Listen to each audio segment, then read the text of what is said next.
I've been madly in love with this tradition since I was about 13.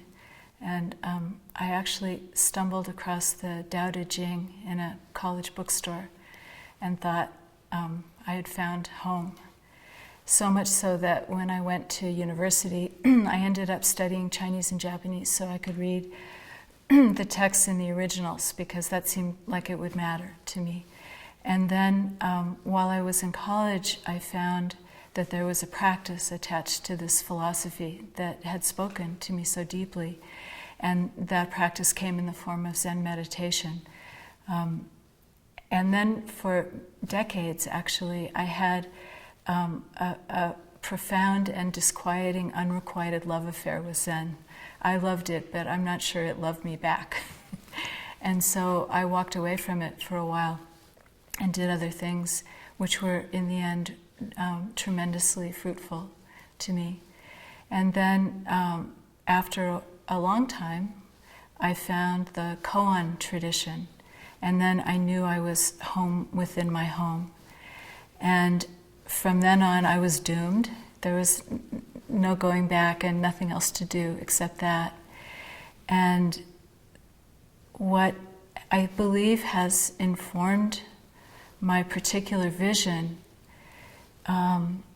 in Zen, and in the Cohen tradition in particular, is the confluence of my deep connection with the tradition, particularly the Chinese tradition, my immersion in the language of those original texts.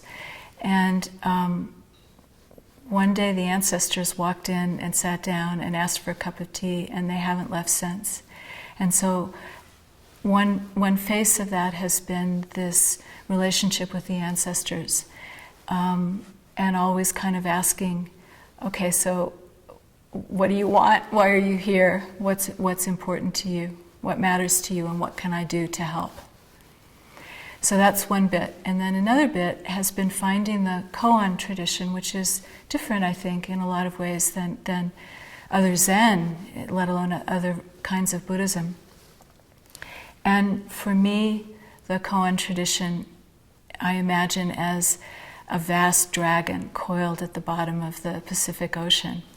And mostly she's kind of dreaming in her sleep, and dreaming the Koan tradition on. And every once in a while, she stirs a little bit in that dream and lifts a shoulder and something happens. And sometimes she murmurs.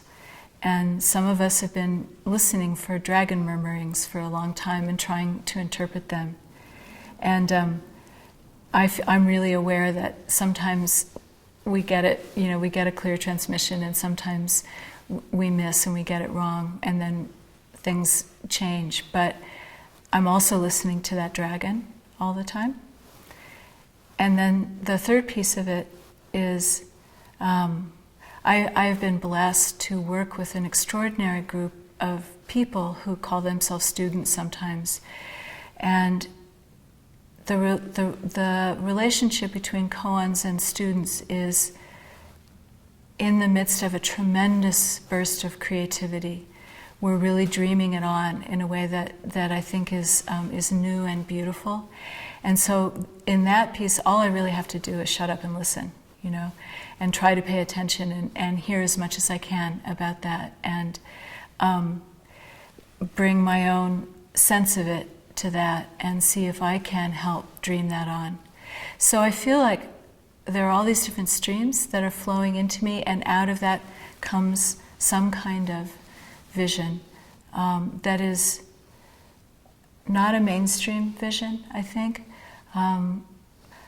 Sometimes I think of the kind of Zen we're doing as the lunar countercurrents, that it's an underground stream that isn't in the daylit surface world most of the time. And it has come to seem to me over the last 20 years or so that a big part of our task is to sink wells into that underground stream and to bring up water that is dark and cool and moist into a world that feels sometimes like it has too much sun, like a world that's on fire, and offer that as a kind of healing balm to not only a world that can feel like it's on fire, but to our individual psyches, which also can feel like they're burning. For me, this vision of endarkenment came from a feeling that the practice I had been doing, which was focused on enlightenment, was missing something. And I could feel that it was missing something because it wasn't including my entire experience. That I had a whole sea of experience that wasn't included in the vision of enlightenment as I received it. And so it really began as a kind of question about, well, what is that sea? What would it be like if it were included? And one of the catalysts for that was a question that came out of reading a poem, and that the question was, what does the moon make grow? So if enlightenment can feel like, what does the sun make grow? You know, what is the luminosity of the universe make grow? What does the moon make grow? What happens in the dark?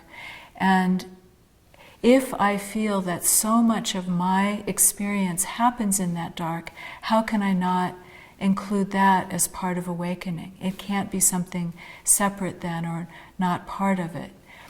And so really in the beginning the process was kind of, how do I get closer to what feels real to me? What do I gather in to include, to get closer to what feels real?